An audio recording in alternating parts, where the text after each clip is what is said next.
Cities are particularly vulnerable because they already have a heat island because of the many sealed surfaces.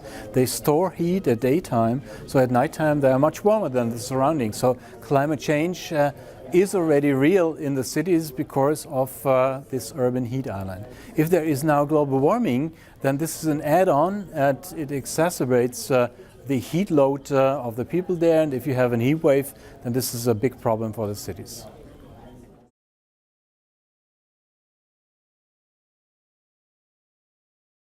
Cities can do a lot to decrease their vulnerability. First of all, they can invest into planting trees and having green surfaces which cool down the urban heat island and decreases the additional heat load to the population in the cities.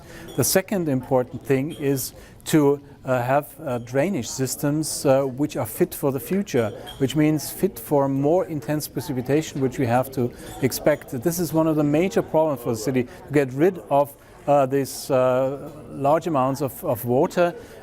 One measure could be to unseal surfaces, that is to say, to have vegetation there, to have lawn and things which allow the water to percolate into the ground, so it's stored there and doesn't have to be transported with the drainage system. The other one is to have higher capacity and perhaps more intermediate storage systems for the water.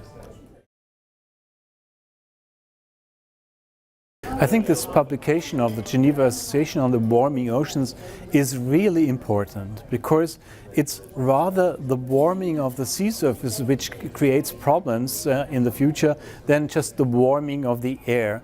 Warming of sea surfaces means we have more evaporation of water into the atmosphere, and if you have more water in the atmosphere, you have more energy in the weather system and you have a higher potential for intense precipitation. So two things which make weather extremes more likable are triggered by the warmer oceans.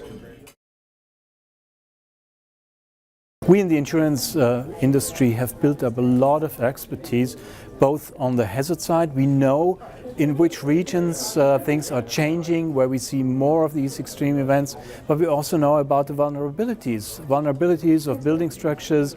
There is the Insurance Institute of Business and Home Safety with a big wind tunnel testing different building structures sponsored by the insurance industry, and these data should be provided to the political decision makers to give them advice and help them, support them to make cities more resilient, less vulnerable.